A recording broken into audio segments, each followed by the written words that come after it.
And welcome back, Nats fans, to another episode of the DoDcast. I'm your host, District on Deck co-editor Ricky Keeler, as the Nationals dropped the first game of this series opener with this three-game series with the Texas Rangers 5-2. Their first loss in a series. I don't have the exact date, but the last time the Nats were at SunTrust Park, they lost the opener to the Braves. So that's a span of five series. The Nats went without losing the opener. That's why they've been winning so many series. Usually, they take the first game. But a rough one tonight. Sloppy play in the fields. Good pitching by Andrew Cashner. The Nats really couldn't do anything offensively most of this game. And Tanner Roark left a lot of pitches up in the zone, and the Rangers made some great contact. And that was really the story of this game as Texas takes the series opener. So let's get into the totals. And, of course, we want to get you involved. So if you have a question about tonight's game, feel free to send it into the chat room here on the YouTube page. You could also tweet me on Twitter at Rickinator555 or at District on Deck. Those are the ways for you to contact us.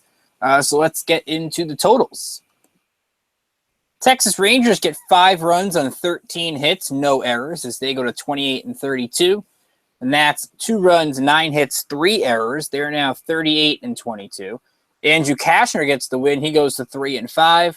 Tanner Roark the loss, so he won't be joining the 7-win club. He's at 6-3. And Matt Bush had to come in and get the save. And it got a little dicey in the 9th inning. It looked like the Nationals had a good opportunity. Steven Drew gets a lucky break because nobody in the Rangers knows where the ball is in the outfield. That led to an RBI single. And when you got a shot where the Nats really were never in this ball game, and Trey Turner has a chance to tie it with one swing, I think you take it. I was watching the game on MASN, and a lot of what FP said was second game off a long West Coast trip and the fatigue, and you get that. Look, this is not an easy homestand. I understand that. There's a noon first pitch tomorrow. There's a 4 o'clock on Sunday. The times are all different from when you would normally play. So you have to take that into account, but to me, there was a lot of sloppiness in the field, and it led to runs. Ryan Zimmerman made an error to lead off the 5th in the field. He's had 8 errors this season while he's looked okay at first base when he's not throwing the ball. His defense has been a little bit of an issue at times. That led to 2 more runs for Texas in that 5th inning. And then Trey Turner makes a couple of errors, including a couple routine ground balls. One to Joey Gallo, which, yeah, he's playing the shift. I get that. And then there was the one that Andrew Cashner hit. So that both are really surprising because Turner's has been really good at shortstop this year. So to take that all into account, it was just a rough end all around. Now, Trey's had a good month so far. So I would just chalk it up really to everybody had a bad day, and that's going to happen from time to time. Let's take a look at Tanner Roark's stat line over here. And Roark's stat line tonight, 6 innings, 5 runs, only 2 of them earned because of the errors, 11 hits, 4 strikeouts, 2 walks, 97 pitches, 62 strikes in the loss. And right at the gate, you saw Roark just did not have good control, wasn't throwing a lot of first pitch strikes. And let's be honest, the Rangers should have had a lot more runs in this game. They left a lot of men on base. They were 1 for 10 with men scoring position. They left 13 on. And for a while, Roark was playing with fire. The Rangers left 2 people on in each of the first 2 innings. You knew eventually if Roark was going to keep doing that, I think he only had 1-1-2-3 inning the entire night. It was going to come back to bite him, and it did. It started in the 3rd inning where the Rangers got a couple of base hits from Andrus and Mazzara, and then Lucroy, who has had a great night for the Rangers, delivered with a base hit up the middle to give him a 1-0 lead. Now, Roark got the double play on Odor, which was huge, to keep that 1-0 at that point. But there, eventually, when you give up runs, it's going to backfire on you. Lucroy, by the way, tonight, 3 for 4, 3 RBIs. Rangers had 4 different players with 2 or more hits. Mazzara had 2 hits. Odor had 2 hits, including a homer. And Lionel DeShields Jr. went 2 for 4, and he made a couple of good plays in center field for Texas. You go to the 5th inning, and it started with that Zimmerman error against Chu. It was a tough play, but normally Zim makes that play, so you understand why it's an error. Roark gets the next 2 outs, and you're thinking he's going to get out of the inning, and then Lucroy hits an 0-1 slider over the wall at left field for a 2-run shot, makes it 3-0. Texas then adds a run again in the 6th, which you rarely see Tanner Roark walk people. You rarely see him walk people on 4 pitches. Like, you don't see often a guy bases loaded walks a guy in 4 pitches. You saw that with Mazar. He got Andrews fooled on an 0-2 pitch, which he swung on the other side of the plate, and then he walks Mazar. Leads to Texas making it 4-0. Then you can make the case Roark shouldn't even start in the 7th inning to begin with. He does, and Rougned Odor gives up a home run, or hits a home run to right field to make it 5-1 at that point. Roark threw less than 100 pitches for the first time since his first start of the season, so I don't know what's it with Dusty and like pushing Roark the extra mile. It just didn't seem like Roark had it tonight, which is understandable. He's had 3 really good games in a row. You're due for a bad one at some point. It was kind of surprising how Dusty sort of tries to push Roark and the starters the extra mile because the bullpen has been pitching better. So I think you at some point have to trust the pen that gets outs. And I don't know if I would have started Roark in the 7th at that point, but that's just me. From the offensive side, the Nats did not have much against Andrew Cashner tonight, as I mentioned earlier. A couple offensive players had some good nights. Ryan Zimmerman, another multi-hit game. He goes to 365 in his batting average. Daniel Murphy, 2 for 4. He's at 339. Matt Wieters, 2 for 4. The lone RBI tonight coming in the 6th inning after a Ryan Zimmerman 1-out double.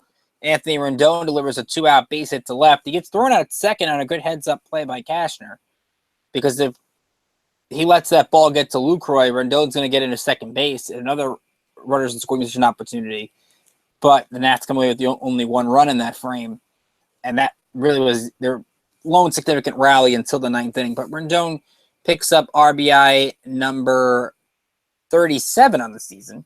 Stephen Drew, by the way, his 8th RBI of the year. Nats go 2 for 8 with men in scoring position. Didn't have many chances, though, the entire night. Just could not mount a rally when they needed it. And Cashner had good stuff. He was throwing 96, 97 with the fastball. He has talent. The problem is the guy is very inconsistent.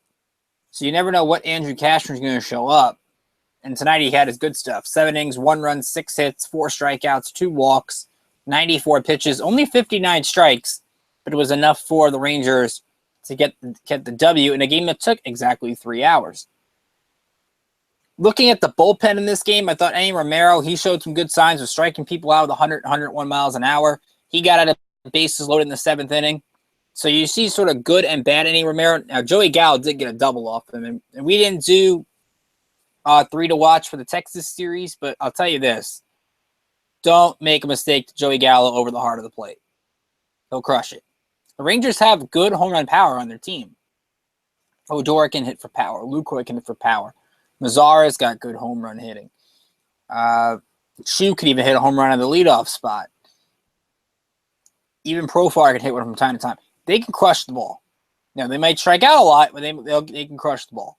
And they've got some speed with Andrews. So it's not a bad offense. They've just been hit with a lot of injuries, as you saw, with whether it's Hamels. I think their rotation's been hurt more than their offense has. And it got a little dicey with the bullpen because Texas even has a shaky bullpen to begin with. Remember, they just DFA. They traded Sam Dyson to the Giants. And Dyson was really their closer going into the year. I still think he's seeing visions of Jose Bautista bat flips in his head. And that's kind of affected his confidence. But the Rangers still kind of a team that they're not in the division. Houston's going to run away with the West. It's pretty obvious. So the Rangers, if they want to have any hope at even a wild card, they've got to get on a roll. So this is really their chance to try to get back in the streak, or they're going to be sellers at the deadline. And they've got Yu Darvish, which I'm sure a lot of teams would like to get if they need a pitcher. Jacob Turner had a good 8th inning, 1 hit, 1 strikeout. And then Blake Trinan throwing 99, another scoreless 9th inning. And Ron talked about it a couple of DoDcasts ago, how good Blake Trinan has been. You got the sense that now he's out of that closer's role. He's been pitching with more confidence. And that's what I talk about a lot of these relievers. Like I said it from the beginning of the season. They need to get their confidence back. They know they can pitch. It's pretty obvious. They've got talent. It's just about putting it all together. Now, I put the point out on Twitter, when are we going to see Sean Kelly again? I know I was really hard on Sean Kelly Sunday, and rightfully so. But at 5-1 in the 9th inning, I think you got to get Sean Kelly the ball. He hasn't pitched since Sunday, and I don't know how long Sean Kelly can go without pitching. I mean, at some point he's going to have to be used. I mean, it's not like if Sammy Solis and Joe Blanton come back, or when they do, that Kelly's going to get off the roster. He's still going to pitch. So it's kind of sad to see how far Sean Kelly has gone, because again, he was so reliable last year down the stretch, and now Dusty doesn't even seem to go to him, and he keeps warming him up, which is the more surprising thing. Like, I don't know what Dusty's warming up 2 relievers for in a 4-run game, especially when it looked like the Nats were not going to come back tonight. So that was a little surprising in of itself. The Rangers, I thought their bullpen did a nice job. Claudio, 1, 2, 3, 8th. Keller made a couple mistakes. The Murphy base hit. Wieters had a base hit.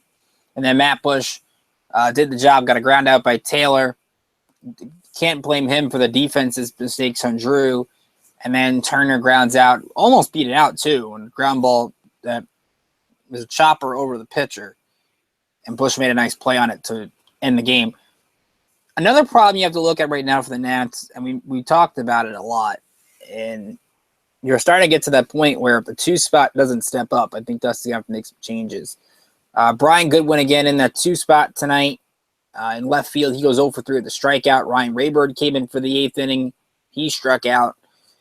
Wilmer Diffo's been used there. They're not getting any production from that spot, and I know I wrote an article a couple days ago saying Dusty's not going to change something unless it's broken, and by that I mean the middle of the lineup. But I mean, at some point you got to get something out of that 2 spot. I mean, Goodwin's got to step up. Rayburn's got to somebody's got to step up. Now I know these guys are they're decent players. They're not great players, but to get hardly any production from one spot in the lineup, you would think normally that's like your 7 or 8 hitter. This is your 2 hitter. So if this keeps going for another few days, you have to wonder eventually if Baker's going to make a change, especially over the next few weeks. Because I'm sure they've not had the greatest week offensively. I know they had a big inning yesterday against the Orioles. Their offense has been kind of quiet over the last week or so, which is to be expected. It's a long season. Not going to go crazy over how the offense is played, but just the offense has kind of hit a low a little bit over the last week. So let's take a look around the division, see what's going on. All three games involved in the division are in progress right now. Marlins are out ahead on the Pirates 12-5, but the Pirates have base load in the bottom of the ninth, so that could get interesting. Big night for former Nat Tyler Moore. The first baseman right fielder tonight goes 3 for 4, 4 RBIs, and a pair of home runs. Giancarlo Stanton crushed one over the batter's eye in center off Tyler Glasnow. So Miami, who's been playing great baseball over the last week, looking like they're on the way to another win, but we'll see what happens there. Phillies are in St. Louis, taking on the Cardinals. St. Louis DFA'd Johnny Peralta today, which is kind of surprising. Cardinals with a 3-2 lead in the 7th inning in that game. Phillies put up both runs in the 3rd inning. Lemus Diaz's home run in the 5th is the difference right now, so 3-2 there in the 7th. And the Mets are in Atlanta right now. That game 2-2 going to the bottom of the 8th. Curtis Granderson, a solo shot in the 3rd for the Mets, and then Dansby Swanson, a 2-run double in the 6th. Matt Harvey for the Mets tonight went 5 innings, gave up 4 hits, 3 strikeouts, 2 walks. And it sounds like Yoenis Cespedes is going to be back tomorrow for the Mets. So they're starting to get healthy. Steven Matz and Seth Lugo will also be back this weekend. So if the Mets are going to make a run, they're starting to get everybody back that's likely going to come back. I mean, Syndergaard's still a while away. They're going to need everybody to be at full strength to at least make a run of the wild card, because I don't know if the division is still in reach for them. But we'll see what happens with the Mets. They'll play the Nats next week at Citi Field. So that should be fun. Let's go around the minor leagues and see what's happening today. Everybody's final, so we can tell you about all the games. Syracuse lost to Rochester 9-3 tonight. Pedro Severino, a 3-run shot in the 2nd, his 3rd of the season. The loss goes to Cody Satterwhite, who gave up a run in 2 2/3, but Sean O'Sullivan got the start, gave up 3 runs in 3 innings. And Wander Suero still has a shutout. Still hasn't given up a run yet in the Syracuse bullpen. Austin Adams, good to see him back. He gave 3 runs in an inning, a 3rd. So Adams back in that bullpen. Brandon Snyder, 4 for 4 with a triple. The Chiefs' first triple of the season. That's pretty impressive. I don't know if that's impressive or surprising. The team went till June without hitting a triple. Harrisburg was at home tonight against the Binghamton Rumble Ponies, which is the Mets. And the Senators lost 10-6, your final there. multi-hit games from Neftali Soto and Roddy Reed. 3 hits for Corbin Joseph. Soto had an RBI, his 39th of the season. Mario Lasone drove in 3. Derek Eitel got the start, went 3 1/3, gave a 5 runs, 6 hits, struck out 2, and walked 6. The loss goes to Ryan Brindley, who gave 3 runs in a third inning, including a grand slam to Cody. R.C. Orlon gave the grand slam to Cody Decker in the 8th, which was different in that game. So the Senators are 24-35. Chiefs are 18-38. Potomac lost a pitcher's duel with the Down East Wood Ducks 1-0. Good performance by Grant Bourne in the loss. 7 innings, 1 run, 6 hits, 2 strikeouts, and 1 walk. As I said, he took the loss in this game. Jack Sundberg with 2 of the 5 hits for Potomac. Victor Robles had one of those hits, a double. So the Peanuts dropped to 27-34. The lone win goes to Hagerstown in a good comeback fashion. They were down 7-3 in this game, going to the bottom of the 8th, and they scored 5 runs. Sheldon Noisy, a 3-run shot in the 8th inning to tie the game, his 6th of the season. Anderson Franco had the game-winning RBI. 7 of the 9 Suns had a hit in this ball game. Daniel Johnson, his 13th home run of the season. Big game for the Suns. Remember, they're in first place. And there's 2 weeks left in the season, so if the Suns hang on, well, not the season, but the first half. So if the Suns hang on, they're going to be secured a playoff spot in the South Atlantic League at the end of the season. So they're kind of in a stretch run. And we've talked about the Suns, I keep saying the Senators. 35-25 over their first 60. Remember, no Juan Soto for most of the season, no Carter Kieboom for most of the season, which is 2 of the Nats' best prospects. And they've done this well. And Noisy even just came back. So you have to give Patrick Anderson and his staff a lot of credit. That's why they have 6 All-Stars, including the manager and the hitting and pitching coach. They've been that good. So the Suns get a nice win over the Blue Claws. Hayden Howard gets the win to go to 4-0. 4 innings, he had 1 earned run in the win. And we like to get a little Dominican Summer League action, but that game got suspended between the Nats and the Twins. So let's take a look at tomorrow's pitching matchup, and it is a noon first pitch. So just your weekend schedules accordingly. Ron's going to be with you for that one. You can catch the game on WUSA 9, Masson. MLB Network also will have the game if you're not in Texas or D.C., like Rod and myself. Martin Perez gets a start for Texas. Perez is 2-6 with a 4.64 ERA. He'll take on Gio Gonzalez. Gio's 5-1 with a 3.03. And we talk about Martin Perez, this guy who the Rangers, I'm sure, have expected a lot more out of than what they've got from him. He only has 1 win in his last 10 starts. He's given up also 5 home runs over his last 4 outings, so that can be something to keep an eye on. Just 66 innings and 12 starts. He doesn't go that deep in the games, averages about 95 pitches per. Walks about 2 guys a game, so that's something what you could expect from Perez. Not a lot of experience from the Nationals against him in their careers. Matt Wieters from the time of the American League is 3 for 6 with a double and RBI. So I don't know if you'll see Wieters tomorrow with the noon first pitch, although he does catch Gio normally. So maybe you catch Wieters tomorrow and you catch Lobaton Sunday. It could be an option the Nats could turn to. As for Gio Gonzalez, I love the fact he didn't walk 3 for the first time in 9 starts last time out. 6 innings, 2 runs, 4 hits against the Dodgers. And despite all those walks, his ERA is still barely over 3. Gio's gone without a loss in his last 5 games, and he's pitched pretty well in those games, only giving up 12 runs in those outings. So Gio's been still going out there. He's been getting you into the 6th inning, into the 7th inning, and that's what you should expect from him. He's lucky Adrian Beltre is hurt because he has 3 home runs off him in his career. Some of the numbers also to look at. Jonathan Lucroy has some great numbers. 8 for 13 with 3 RBIs and 3 walks. So Lucroy owns Roark and now has good numbers against Gio. And Elvis Andrus 6 for 18 with 2 doubles. So I'm expecting Andrus and Lucroy to be. Who knows if Lucroy even catches tomorrow? That's where the noon first pitch. You understand why they're doing it. Obviously for the Zimmerman event at night, which I'm sure is always awesome. But how each team goes about their lineup tomorrow is going to be interesting. So Ron will be with you for that tomorrow. I'll be with you on Sunday for Max Scherzer against whoever pitches for the Rangers. And Ron will be with you Monday because I'll be covering the draft. And if you missed yesterday, and we haven't put it on the site yet, I'm going to do that on Monday. But I did a draft preview DoDcast with Ben Chase from Call to the Pen. He's our fan-sided draft expert. So we talked about some of the picks the Nats might make at 25, some of the best college pitchers. We talked about high school arms. We talked about possible bats that the Nats could take, and what the Twins might do at number 1. So remember, first 2 rounds is on MLB Network. I think it's just, I don't know if both rounds are on TV, but I know the first round definitely is. 7 o'clock MLB Network. So while Ron's podcasting and tweeting the game, I'll be tweeting about the draft. So maybe you'll see both District on Deck accounts, both of us using the same account, but you'll know who's who. We'll put that out there.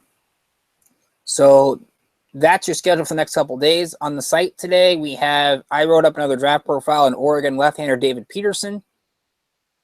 Nats haven't taken a lefty in the first round since 2007. We have to go back to Ross Detweiler and Josh Smoker. So maybe they buck that trend and go with the guy from Oregon who's been a strikeout machine. He had 20 strikeouts in a Pac-12 outing this year. And Drew Douglas wrote about Sammy Solis and Joe Blanton, what's been going on with their rehab stints. Solis hasn't had a rehab stint yet. Blanton pitched in Harrisburg the other Thursday. Dusty said he has to pitch back-to-back before he can get on the field, but Joe Blanton, you would think, is on his way here relatively soon. And how the bullpen might look when those guys get back. So Drew wrote on that. I think Ron has something going up tomorrow, and I'm working on a piece about Trey Turner and how the speed game is back. I write about let the speed games begin. Now, Trey didn't steal any bases today, but he's walking more this month, and he's stealing more bases, and that leads to usually more success for the Nats. And when he's getting on base, it leads to manufacturing runs when the home runs aren't there. And that's always a big plus. So I got something on Trey Turner that should go up about noon tomorrow at some point. So again, you can follow us on Twitter at District on Deck. Follow me on Twitter at RickNader555. Go to districtondeck.com for all your Nationals news, rumors, opinions, drafts especially. Got a lot of draft profiles up there. So hopefully the Nats take one of those players, but if they don't, I'll try my best to give you the best on who they take. You can also like us on Facebook. Got some cool Facebook posts up there. We usually put all our DoDcasts up after the games are over, so feel free to check those out and subscribe to our YouTube channel. We thank those of you who have. If you miss any portion, the draft DoDcast is there as well. We also hopefully going to get back in interviewing some players, some minor league players. So we always put those up there. So if you missed anything that we did earlier this year, the videos are on the channel. So subscribe and enjoy.